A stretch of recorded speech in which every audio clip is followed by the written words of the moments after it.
pada saat itu memang tidak langsung menangis. Waktu itu sempat infeksi, Ya. lalu kuning, lalu ada sempat masalah ginjal juga. Jantung itu ada yang bagian-bagian ya yang harusnya saat lahir cukup bulan sudah nutup, tapi karena lahirnya prematur belum nutup.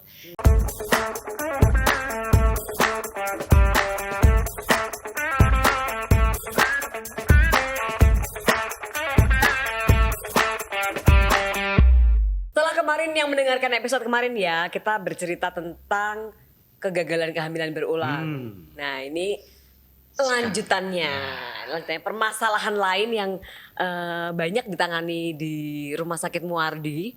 Nah ya, kali ini kita akan bahas apa, Dok? Bayi kecil dan prematur. Beda ya? Kenapa bayi kecil? Bedanya nanti dijelaskan sama pakarnya. Dijelaskan.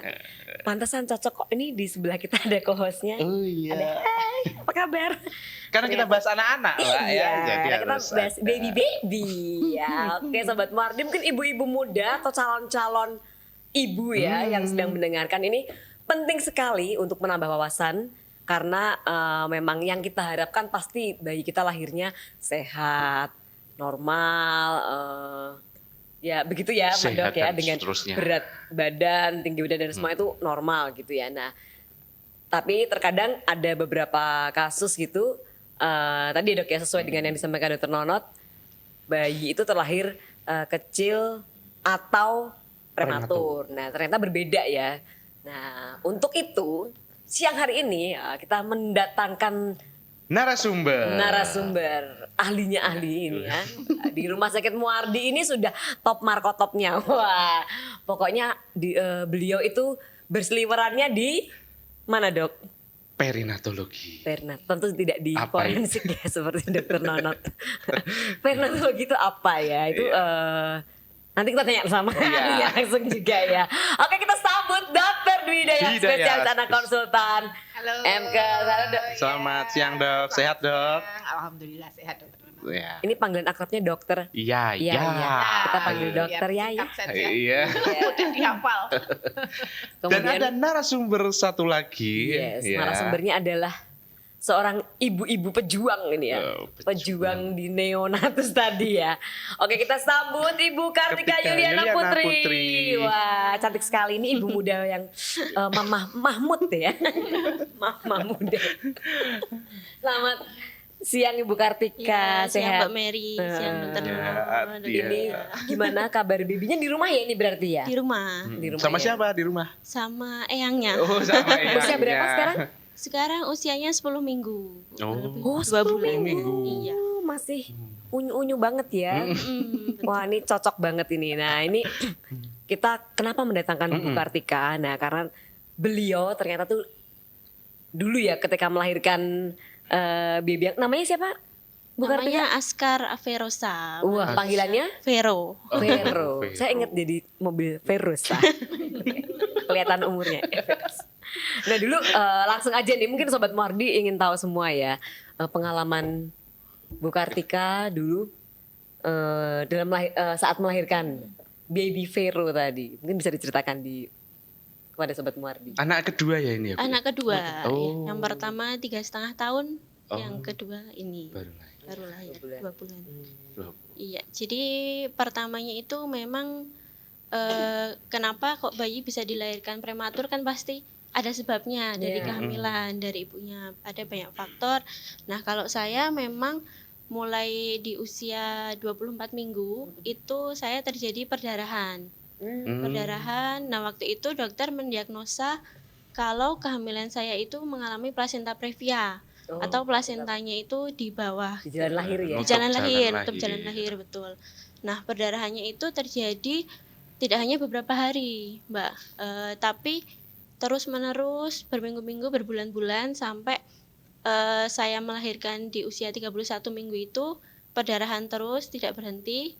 Nah, selama kehamilan itu saya sampai rawat inap di rumah sakit itu selama 3 kali.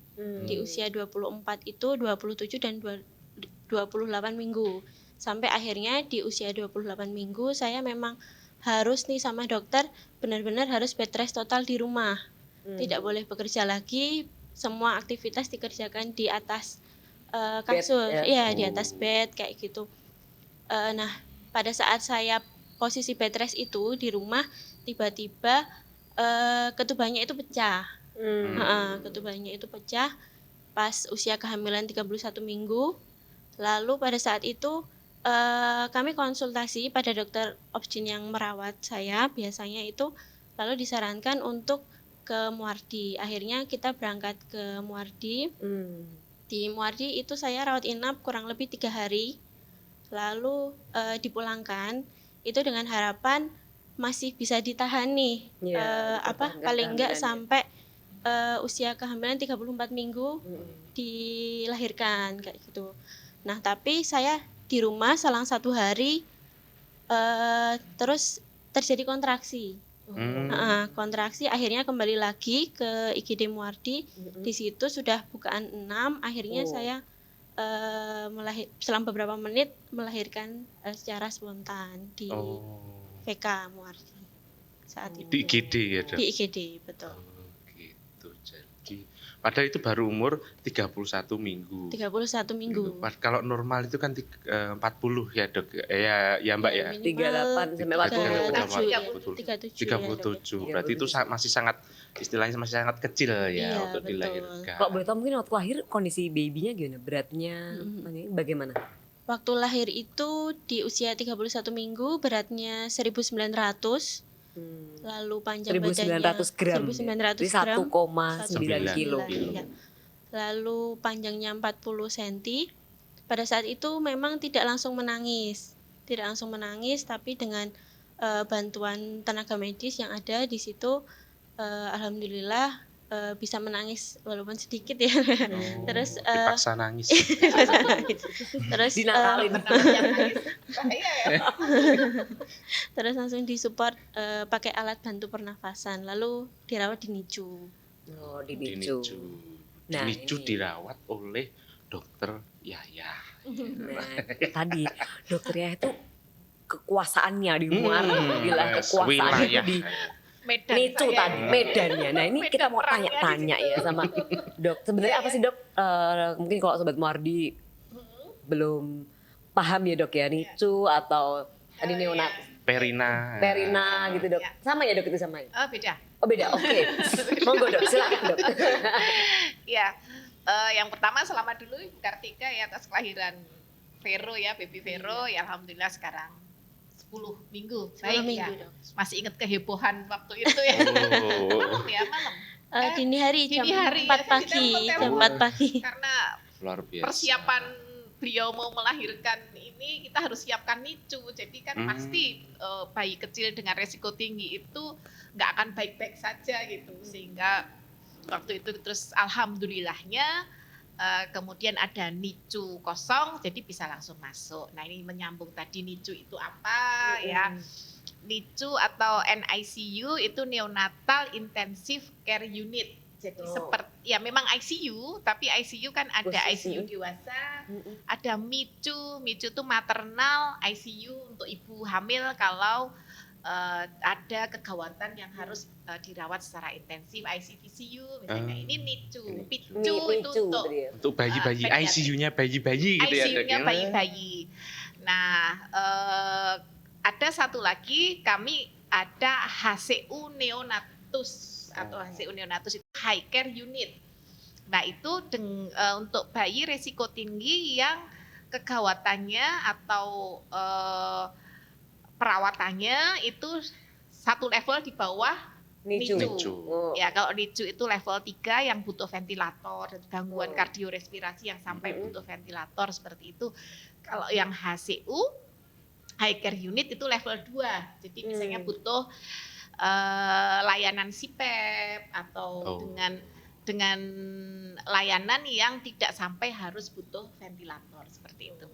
Nah, tadi ditanyakan bedanya perinatologi dan neonatologi. Kalau perinatologi itu ilmu yang mempelajari bayi sejak dari janin 28 minggu sampai lahir sampai dengan usia 7 hari. Itu perinatologi. Kalau neonatologi itu ilmu yang mempelajari dari sejak bayi itu lahir sampai usia neonatus. Jadi usia neonatus itu 28 hari. Tapi kemudian kita kenal ada usia koreksi. Jadi seperti bayinya Bu Kartika ya, Baby Vero lahir 31 minggu. Itu masuknya di early preterm, jadi prematur yang awal. Nah, ketika lahir 31 minggu, saat usia 28 minggu, jadi usia 4 minggu kan baru 35 minggu. Aslinya usia ulang tahunnya 1 bulan, tetapi aslinya dia baru usia 35 minggu kalau dia belum lahir gitu ya. Nah, untuk itu, untuk neonatologi ini kita perpanjang sampai dengan usia 44 minggu post menstrual age. Jadi 44 minggu. Jadi misalnya Baby Vero lahirnya 31, itu masih menjadi bagian neonatologi sampai dengan usia 44 minggu. Nah, seperti itu. Nah, ilmu-ilmu ini untuk kami di Center Pendidikan, apalagi Rumah Sakit Muardi tipe A, diwajibkan untuk mempunyai SDM yang konsultan neonatologis. Jadi kami kan dokter anak, ada jantung anak, tumbuh kembang, ya. Terus ada salah satu itu neonatologi. Jadi harus ada neonatologisnya. Saat ini kami masih sangat kekurangan gitu. Berapa orang selain dokter Yaya? Sebetulnya di divisi neonatologi itu saya bertiga, ada senior saya, guru saya itu dokter Yulida. Beliau sangat menginspirasi saya begitu ya. Cuman karena usia jadi sekarang sudah tidak pelayanan tapi tetap mitra pendidikan. Kemudian saya, lalu ada satu dokter Andika sekarang masih sedang kuliah ambil konsultan neonatologi di Jogja. Jadi praktis untuk pelayanan saya satu ya, dari atas bawah kanan kiri juga biasa ya. Ya makanya tadi Mbak Mary bilangnya adalah pakarnya pakar. Ini di Muardi dicari banget karena single saat ini ya dok ya. Iya betul. Padahal pasiennya luar biasa ya dok di Muardi ya dok ya. Jadi partnernya veto maternal ya. Jadi veto maternal kan dokter Adri, dokter Erik, dokter Nutria itu kan pakarnya veto maternal. Jadi yang menangani ibu-ibu hamil yang patologis. Nah, nantinya outcome-nya itu ke neonatologi. Ya, ibu hamil yang bermasalah ya dok. Mungkin awamnya begitu ya, hamil yang bermasalah dan Oke. Dan ini tadi dok sesuai dengan topik yang mau kita bahas dok. Beda nggak sih dok bayi prematur, bayi kecil atau bayi berat badan rendah ya dok ya? Itu gimana dok? Mungkin bayi prematur dulu ya. Kalau bayi prematur itu kita lihat dari usia saat persalinan. Jadi kadang kita bilangnya usia kehamilan atau gestational age seperti itu. Nah itu sama-sama prematur, tetapi kita mengklasifikasi lagi ya. Sama-sama prematur, tetapi kondisinya akan sangat berbeda kalau kelahirannya di bawah 28 minggu. Itu namanya imatur atau belum matang. Ya. 28 minggu sampai 32 itu early preterm. Baby Vero ini termasuk early preterm. Nah itu risiko tinggi banget. Apalagi ibunya dengan riwayat perdarahan yang dari 26 minggu, 3 kali rawat inap, itu benar-benar pejuang. Semangat. Semangat ya. Lalu 32 sampai dengan 34 itu moderate preterm, lalu 34 sampai 36 itu late preterm. Nah, 37 ke atas itu sudah full term. Kenapa harus kita beda-bedakan? Karena fisiologinya berbeda. Harapan hidupnya juga berbeda. Nah, kemudian bayi kecil. Bayi kecil belum tentu prematur. Jadi ada kita bayi itu sebetulnya cukup bulan, tapi berat lahirnya kurang dari 2.500. Kalau untuk itu kita lihat kalau bayi 2.500 ke atas. Nah, kalau bayi berat lahir rendah itu di bawah 2.500. Nah, kenapa kok bayi cukup bulan tapi lahirnya kecil? Nah, itu bagiannya tadi bagiannya fitomaternal tadi karena yang lebih bisa menjelaskan opsi Dari Oke, opsi. oke, oke. sirkulasi Kandungan. dari ibu ke janinnya tidak bagus, Oke, iya, ibunya iya. menderita eklamsi atau Hmm. preeklamsi, ibunya perdarahan, Plasma nah previa. kemudian itu akan mempengaruhi janinnya. Bisa juga karena faktor janinnya, kelainan kromosom, kelainan bawaan dan sebagainya. Itu Mbak Mary. Oke, berarti mungkin lebih lengkapnya kalau mau tahu Sobat Muardi bisa didengarkan di podcast episode sebelumnya. Nah itu Ada sambung-sambungannya. itu 30 SKS ya. Jadi itu dokter Kuliah pakar ini ya. dokter objin kita gitu ya. Itu pasti udah terkenal banget di Solo lah ya. Sobat Muardi perlu cek ya episode kita sebelumnya gitu. Lebih banyak tahu. Nah, Iya. mungkin tadi sudah dengan dokter ya, sekarang dengan Bu Kartika lagi ya. Oh ya, saya mau kenalin. Tadi penasaran gak sih Bu Kartika tuh menjelaskannya sangat runtut gitu. Ternyata beliau tuh dokter. Oh, gitu. Jadi Iya, iya. langsung kita dokter semua kan. Ibu Kartika nih. Ternyata Tapi dia dokter juga bisa jadi pasien toh. Iya, jangan panggil dokter ya, panggil Bu. Karena di sini sebagai ibu, sebagai pejuang tadi ya. Bu Kartika ini pasien yang sangat kooperatif. Oh, Iya. Gitu. Iya. Karena dokter tadi juga nih. Karena sudah mudeng jalannya ternyata. Kalau dulu Bu Kartika kira-kira sudah dikabarin sama dokter objinnya nggak bahwa oh nanti ini sepertinya akan lahir prematur atau mungkin beratnya kurang atau itu apakah udah ada warning gitu dok? Ya, jadi memang karena perdarahan ya Mbak ya, perdarahan itu memang kalau nanti kalau sampai perdarahannya nggak berhenti itu memang kita sudah dijelaskan kayak gitu, udah dijelaskan kalau bisa nih sewaktu-waktu bayi itu lahir. Memang nanti sewaktu-waktu jika ada kegawatan ya di ibunya atau janinnya itu bayi itu bisa dilahirkan. Cuma ya itu tadi harus benar-benar dijaga banget, ditahan sampai paling enggak usia 36, 37 kayak gitu Iya. ya dok ya. Iya betul. Seperti Jadi, itu. Sebisa mungkin kita tunggu bayi itu viabel untuk bisa lahir ke Lahir. dunia. Ya, karena selama di dalam kandungan semua terjamin dari ibunya, tapi setelah lahir mau tidak mau harus dilepaskan dari ibunya. Nah, itu secara fisiologi sebetulnya 34 minggu. Tetapi apa daya karena kondisi sudah harus lahir, ya mau tidak mau lahir. Nah, kemudian menjadi pasien di NICU. Ya kalau untuk Bu Kartika ada nggak kira-kira, bukan kira-kira ya, kiat-kiat ya mungkin bersama dengan suami ya, bagaimana menjaga supaya sampai kepada suatu viabel tadi, ya gimana? Jadi memang pas itu kita sudah diedukasi ya oleh dokter opsinya harus tambah asupannya nih, harus tambah makan.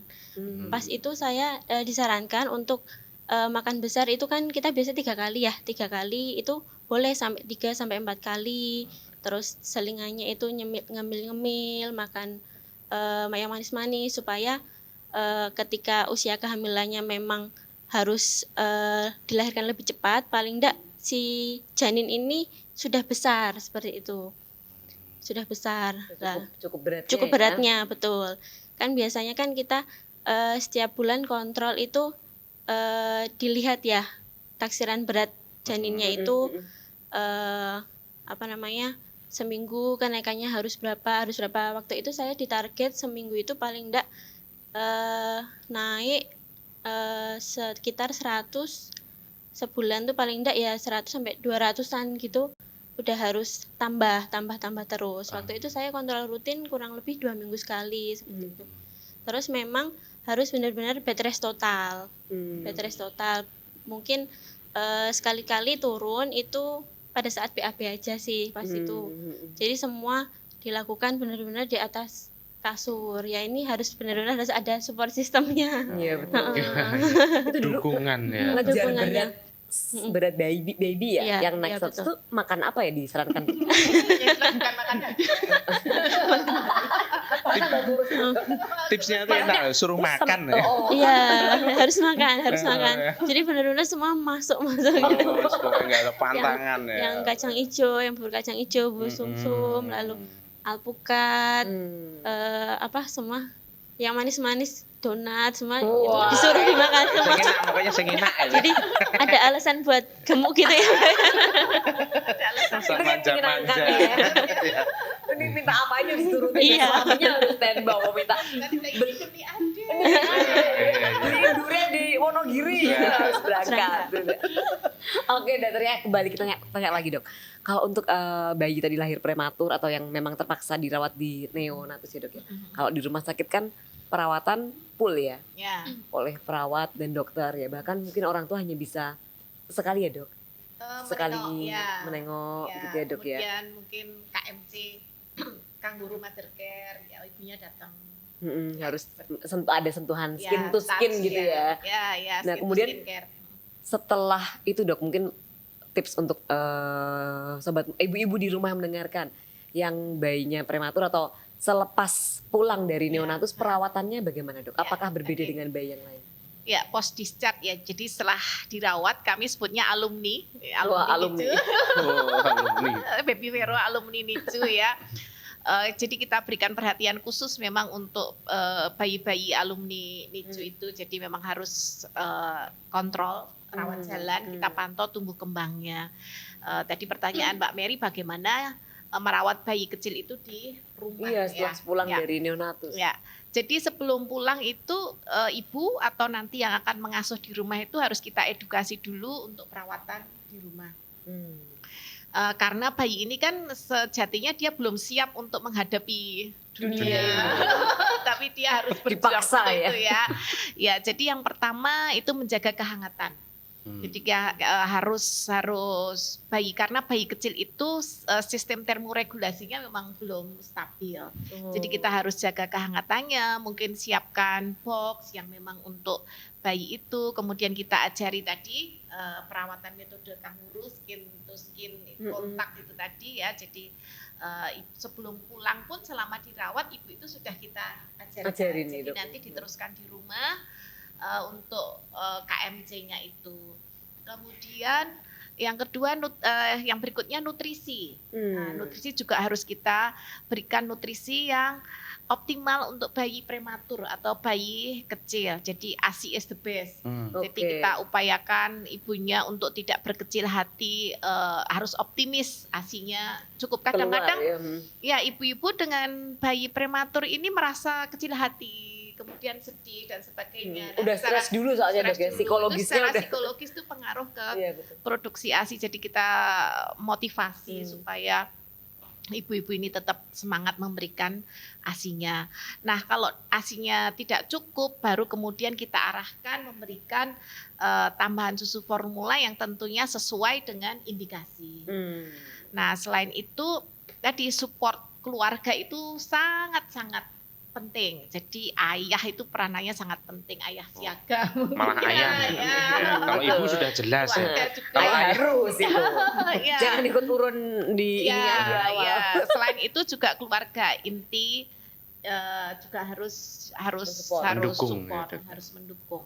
Ya. Kok tadi susu, maaf dok, apakah memang wajib dok untuk susu tambahan kan memang banyak ya Ah, susu yang khusus untuk bayi Ya, prematur itu untuk kejar tumbuh ya istilahnya catch up growth untuk bayi-bayi kecil itu yang pertama memang ASI.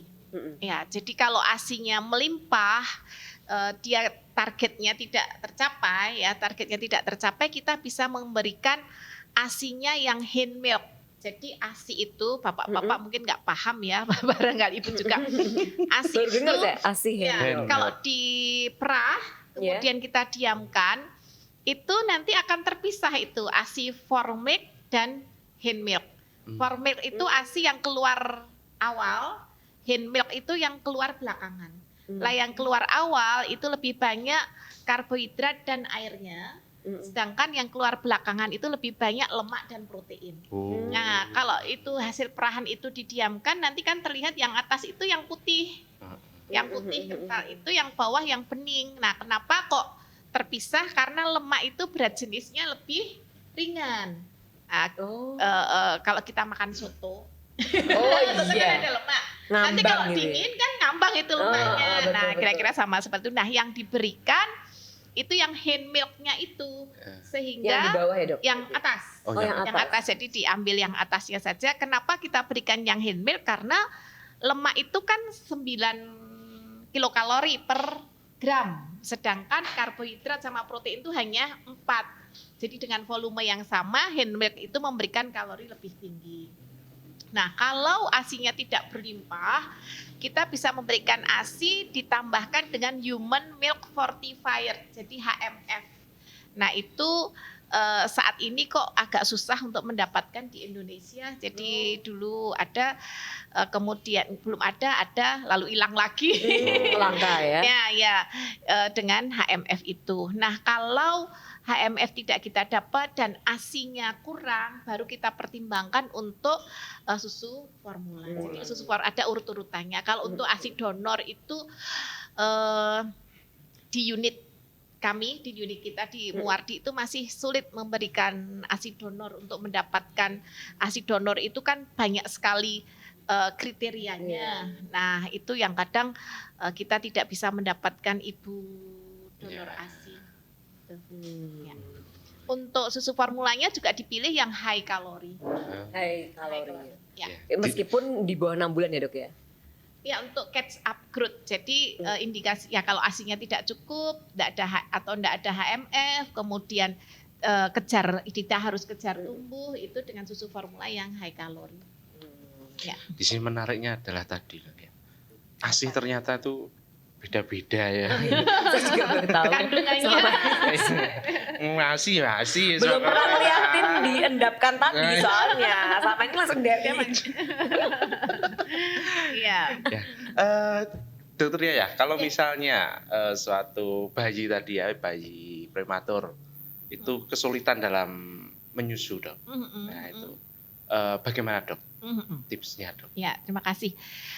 Ada tahapan-tahapan keterampilan minum pada bayi. Ya, tadi kan ada 28. Nah, 28 ini tentu belum. 28 ke sini tuh belum. Jadi kita pakai sonde. Ya, kemudian yang diharapkan sudah bisa refleks hisap dan refleks telannya itu bagus, refleks hisap, refleks telan harus bagus, koordinasi dengan napas bagus. Kita mau nelen sambil napas kan nggak bisa. Keselak ya, bisa masuk ke paru-paru ya. Bayinya keselak ya, bahaya. Keterampilan untuk refleks hisap, refleks telan sama koordinasi napas itu harus sudah tercapai di usia 34 minggu. Nah, kalau dia masih kesulitan, misalnya Baby Vero kemarin 31 tentu belum bisa, jadi kita bantu pakai sonde lalu dilakukan fisioterapi. Jadi saya rawat bersama dengan rehab medik, jadi SPKFR ya. Itu. Nah, harapannya saat usia 34 minggu itu dia sudah mandiri, jadi dia sudah minum dengan baik seperti itu. Nah, sebelum dia bisa minum dengan baik, tentunya kita pertimbangkan apakah sudah bisa dibawa pulang atau belum. Kecuali bayi-bayi yang dengan kondisi khusus, misalnya mohon maaf dengan celah bibir atau celah langit-langit. Nah, kita kan nggak bisa memberikan minum dengan botol langsung itu, akhirnya dengan sonde. Tapi sekarang sudah ada botol yang diproduksi khusus untuk bayi-bayi yang celah bibir atau celah langit-langit itu ada yang jadi nanti jatuhnya susu itu langsung pas di belakang sana. Jadi dibuat memang lebih panjang ya ininya ya, nipelnya. Ya, jadi enggak tersedak. Ya, itu upaya-upaya yang dilakukan. Oke. Dok, tadi dikatakan bahwa untuk bayi yang lahir prematur gitu ya, Dok ya.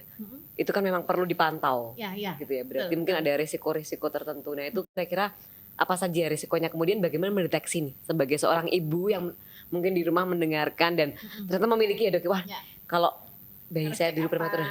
Apa aja nih kalau ininya yang normal begini, yang ini Wah, ini harus waspada. Nah, Iya. apa aja nih, Dok? Ya, betul sekali Mbak Mary.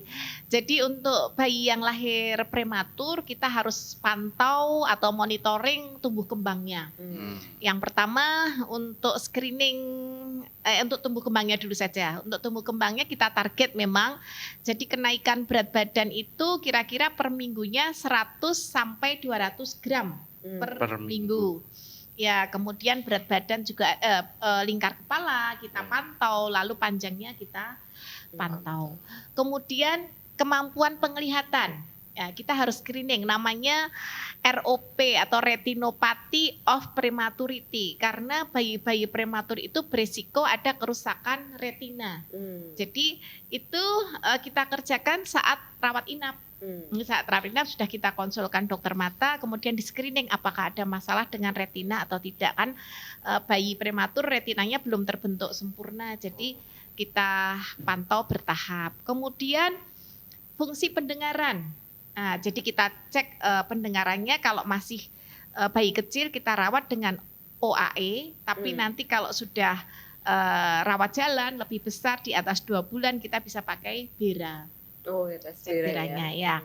Kemudian USG kepala. Nah, kita cek karena bayi-bayi prematur itu berisiko terjadi perdarahan intraventrikuler. Jadi pembuluh darahnya kecil-kecil dan tipis-tipis mudah pecah yang di ventricle. Jadi ada otak itu kan di dalam ada ruangannya ventricle. Nah, di situ ada risiko terjadi perdarahan. Kemudian jantung. Nah, banyak kalau punya bayi prematur karena kan sebetulnya dia memang belum siap lahir ya. Jantung itu ada yang bagian-bagian ya yang harusnya saat lahir cukup bulan sudah nutup, tapi karena lahirnya prematur belum nutup. Jadi kita ketemu ada patent ductus arteriosus, jadi PDA, atau persisten foramen ovale. Jadi persisten menetap foramen itu lubang ovale yang harusnya kalau dia lahir normal cukup bulan harusnya sudah nutup. Nah, itu kita screening, kemudian kalau misalnya masih ada PDA, PFO biasanya 3 sampai 6 bulan kita ulang lagi. Ya, Kayak terus orang taunya jantung bocor. Ya, jantung bocor ya. boleh. Jantung Ya. bocor. tambah. Terus jangan lupa juga perkembangannya, milestone. Jadi tahapan-tahapan perkembangannya. 1 bulan sudah bisa, misalnya senyum sosial loh ya, bukan senyum-senyum sendiri. Oh iya, udah bisa berinteraksi ya, Dok. Interaksi senyum sosial. Kemudian 3 bulan miring, 4 bulan tengkurap balik sendiri gitu, 6 bulan duduk. Nah, seperti itu harus kita pantau. Nah, untuk baby Vero untuk perkembangan itu pakai usia koreksi. Jadi kan lahirnya 31 minggu. Jadi dia lebih cepat berapa itu jadinya? 9 Kurangi minggu. 40. Nah, 9 lebih cepat minggu. 9 minggu. Iya. Jadi untuk perkembangan itu kita kurangkan. Misalnya sekarang usia 10 minggu. Jadi aslinya Berarti baru usia 1 bulan. minggu. 1 minggu. 1 minggu, iya. Iya, jadi jangan berkecil hati misalnya sudah usia 1 tahun kok belum bisa berjalan gitu kan. Milestone-nya 12 bulan itu sudah bisa berjalan. Oh, Vero baru 10 usia bulan. 10 bulan kurang seminggu seperti itu. Nah, gitu. Itu sampai usia 2 tahun. Kalau sudah usia 2 tahun itu harus sudah sesuai usia ulang Sama tahun. ya, Dok, ya. Jadi jangan dikasih toleransi lagi, tapi sebelum 2 tahun ada toleransi karena dia lahirnya lebih cepat. Oke. Jadi ada gunanya juga kalau ngeling bayi itu ya. Bah, itu kan dari tes pendengaran, tes anu Ya, tadi. benar. Jadi dari sampai Jelek nggak bayinya? Stimulasi. Ya, makanya saya lurus ya. Pantesan. Oh ya, kalau itu, Bu Kartika gimana? Kalau dari tadi penjelasan Dokter Yaya, kira-kira baby Vero tadi, Sampai saat apakah ini. dalam 2 bulan ini ya, Ya. ada masalah kesehatan atau luar biasa pertumbuhannya pesat baik gitu? Ya, jadi pada waktu di NICU itu awal-awal memang banyak sekali masalahnya. Iya. Gitu ya. Banyak sekali masalahnya. Rapotnya merah ya. Kalau nggak ada masalah nggak di Iya. mungkin. Iya, kalau nggak bermasalah Nggak di NICU. Iya, betul. betul. Waktu itu sempat infeksi, Ya. lalu kuning juga di Kuning, fototerapi ya. ada 6 kali kalau nggak salah waktu itu fototerapi 6 kali. Lalu ada sempat masalah ginjal juga, gangguan ginjal akut. alhamdulillah juga sudah teratasi waktu itu. Lalu di jantungnya memang PFO itu tadi PFO, Dok, ya ya. masih insya Allah nanti Nanti bulan ulang. Januari. Bulan Januari ulang. nanti di eko ulang. Ulang. Lalu ada juga masalah di hormon tiroidnya, hipotiroid. Itu alhamdulillah juga sudah teratasi. Lalu untuk masalah yang tadi ini Dok, refleks hisapnya, Oromotor oromotornya itu alhamdulillah waktu pulang itu baru bisa ngedot, 2 hari di rumah sudah bisa langsung Dirawat mendetek. berapa minggu yang lalu ya? 22 hari Dok di NICU. 22 hari berarti 3 Iya. minggu. 3 minggu pas 34. Iya. 34 minggu, memang 34 minggu targetnya refleks hisap Sudah refleks bisa. orat sudah bisa. Oh, alhamdulillah. Alhamdulillah Ya. itu 2 hari di rumah baru udah bisa Dok langsung. Bisa. Oh. Ya. Iya, seperti Ya. itu. Sekarang yang masih PR yaitu mungkin untuk jantungnya ya Dok ya. Ya. Yang Nanti di eko ulang masih mudah-mudahan sudah nutup. pengobatan. Ya. Itu kalau tadi ada beberapa masalah seperti ginjal, Mm-mm. jantung kemudian ya, itu biasanya akan membaik sendiri atau memang ada terapi-terapi jadi memang harus minum obat atau apa Dok mungkin Dok? Tergantung etiologinya. Jadi Hmm. kalau PFO itu kan memang fisiologis ya. Jadi fisiologis karena memang belum saatnya nutup gitu. Iya. Harusnya kan dia nutupnya masih 9 minggu lagi dia baru lahir ya. Ya itu diharapkan secara alamiah dia Oh akan nutup. alami ya. Tidak ada obat dari jantung kan ya? Ada Dok. Ada. Waktu sampai sekarang Sampai atau- sekarang oh, masih, masih iya. dibantu. Masih dibantu. Iya masih dibantu ya. Ada yang memang harus dibantu, ada yang tidak. Jadi tergantung diameter lubangnya juga. ya. Diameter lubangnya juga. Kalau untuk ginjalnya waktu itu hanya ringan saja, seingat saya hanya ringan saja, tidak ada terapi khusus. Tidak ada terapi. Menunggu khusus. matang ginjalnya. Ya, karena semuanya masih belum cukup matang, jadi belum siap untuk difungsikan sebagaimana bayi cukup bulan. Berarti memang ada tetap ada intervensi obat ya Dok ya? Tidak Terapi. selalu. Ya. Tidak selalu. Oke. Iya. Terus mungkin tadi udah banyak disampaikan oleh dokter ya masalah-masalah kesehatan ya Dok ya. Kalau misalnya nanti untuk tumbuh kembang setelah dia sekolah gitu, apakah juga masih ada perlu yang diperhatikan gitu? Iya betul. Banyak penelitian yang membahas ya longitudinal studi bayi-bayi prematur ini. Bayi-bayi prematur seingat saya sih di Bandung ya, itu ada yang justru mengikutinya itu sampai puluhan mungkin 20 tahun seingat saya itu jadi bayi prematur itu. Dari banyak penelitian itu memang bayi-bayi prematur ini mempunyai resiko untuk terjadi tumbuh kembang yang berbeda dibandingkan bayi yang lahir prematur. Misalnya kecerdasan, mungkin, ya, atau mungkin tumbuh kembangnya, ya dia lebih lambat misalnya.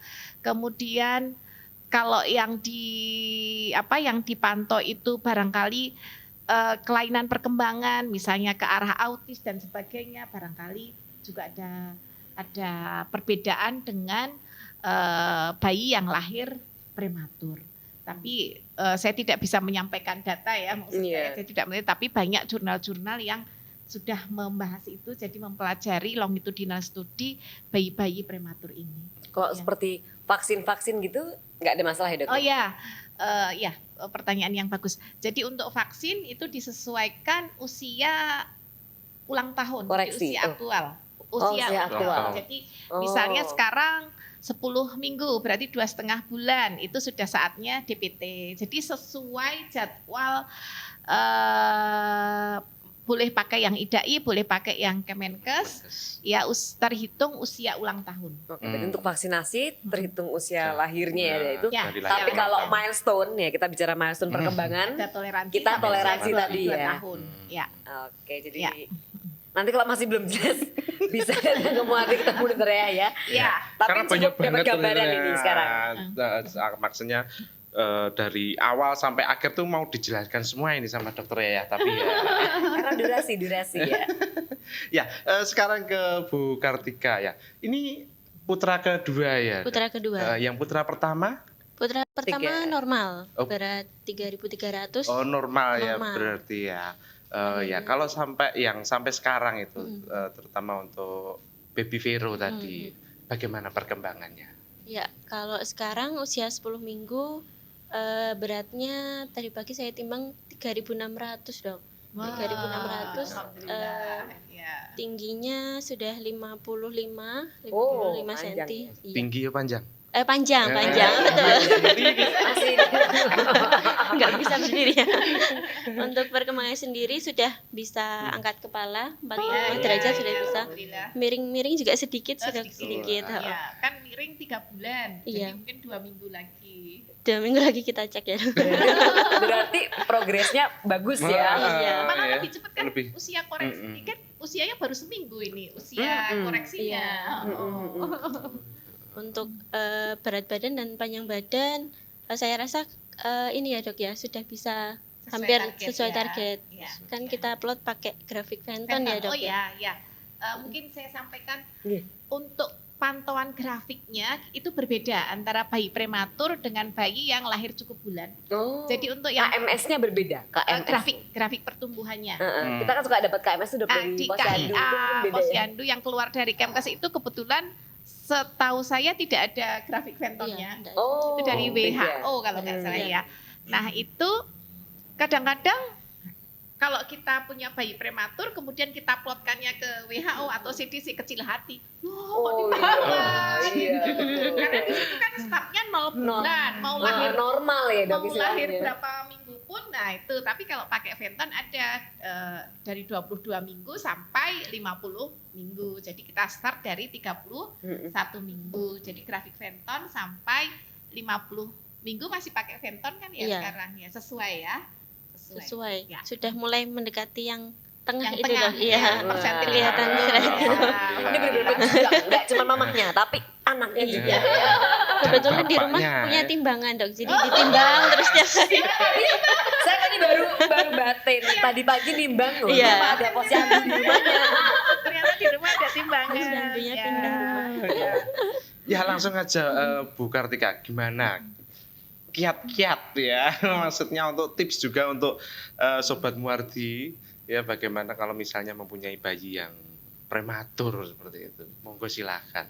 Iya, yang pertama memang harus berdoa dan berusaha seperti itu dan ya. berusaha. Berdoa ya sesuai tuntunan agama masing-masing. Monggo mau seperti apa. Lalu berusahanya mungkin yang pertama kita harus update ilmu nih, dok, kayak gitu mbak. Jadi cari-cari tahu, cari-cari informasi. Mungkin kalau untuk orang-orang yang awam medis gitu ya, mungkin bisa dari website kesehatan, atau kalau mau dari sosial media pun harus dikonfirmasi dengan tenaga medis yang merawat supaya tidak Mantan positif salah Iya. satunya. Jangan asal googling ya. Iya, supaya nggak The core. misinformasi itu tadi. Iya. Lalu mungkin kita juga percayakan pada tenaga medis yang merawat seperti itu. Percaya. Iya. Percaya. Setiap kunjungan mungkin di NICU bisa konsultasi seperti itu. Lalu jangan lupa untuk screening. Kalau saya rasa screening sangat penting ya dok ya. Tanyakan pada saat di rumah sakit itu screening apa saja yang sudah dilakukan. Kemudian setelah dari rumah sakit screening apa juga yang harus dilakukan seperti itu. Kadang memang beberapa ada yang enggak tentang BPJS ya dok ya. Iya.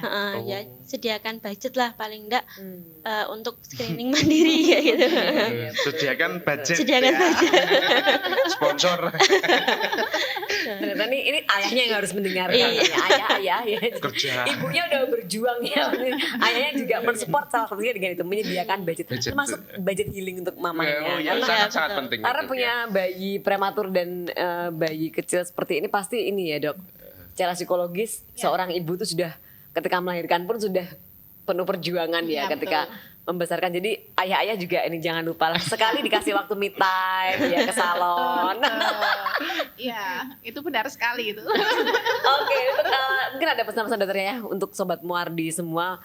Mungkin kalau bisa dicegah itu bagaimana dok mencegah bayi Iya. kecil dan juga tadi ya untuk yang saat ini memiliki bayi Iya. kecil dan prematur. Baik.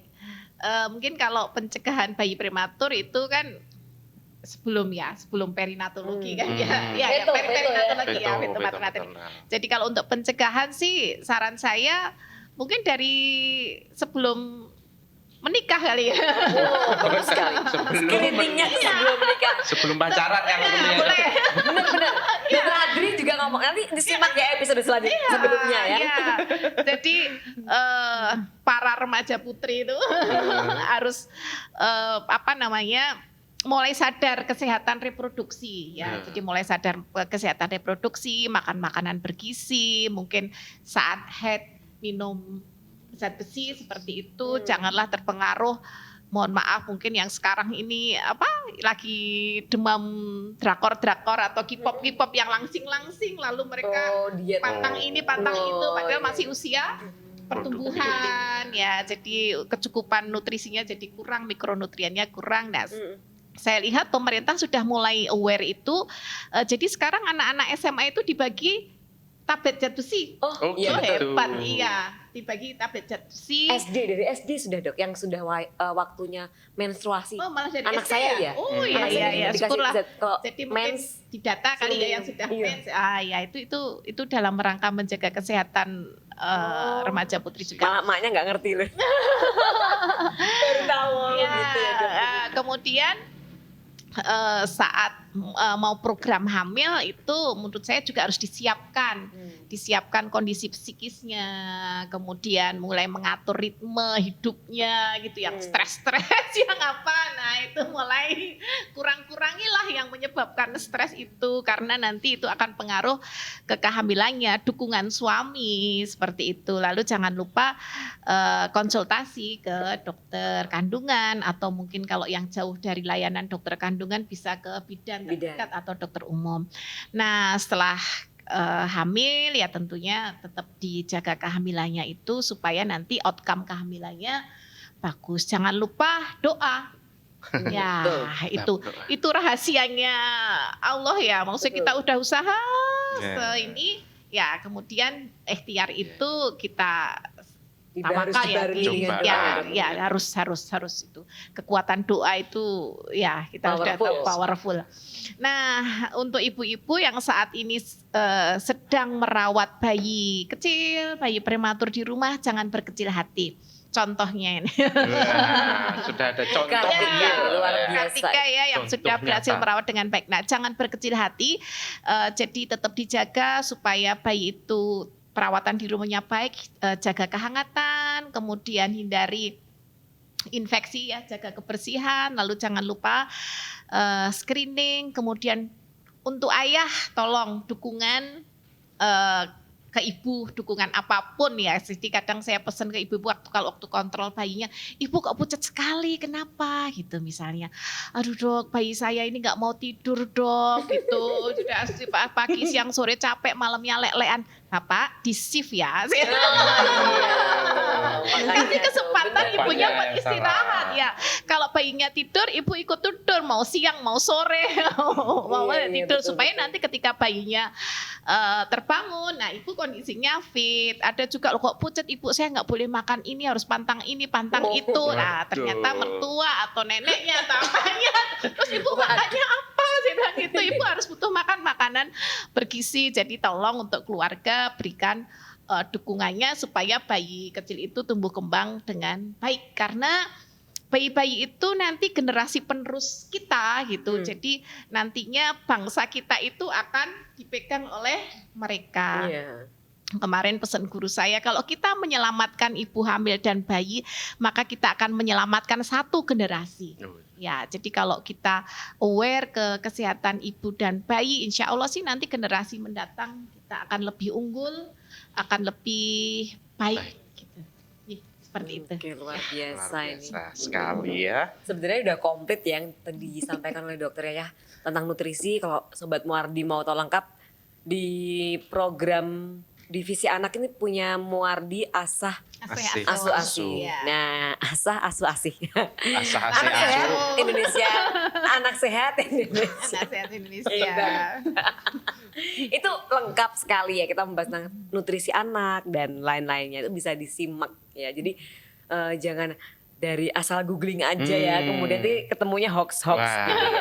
yang menyesatkan tentunya ya. Iya. Yang faktanya yang benar-benar disampaikan oleh dokter Pakarnya. spesialis anak ya. Di Muardi juga sudah banyak konsultan-konsultan Iya, betul. luar biasa. Oke. Bagaimana mau dilanjut lagi atau? Ya agak waktu juga yang memisahkan kita ya karena durasi itu udah kru-krunya udah bilang gini. Udah gitu ya. Ya cukup sekian ya episode kita tentang bayi kecil dan prematur ya Mbak Betul. ya. Yang mudah-mudahan bermanfaat ya. Kami semua di sini undur diri. Sampai jumpa di pertemuan selanjutnya dengan episode-episode yang lebih menarik ya. Oke. Stay positif, podcast sehat solutif, think positif. Get more solution. Dah.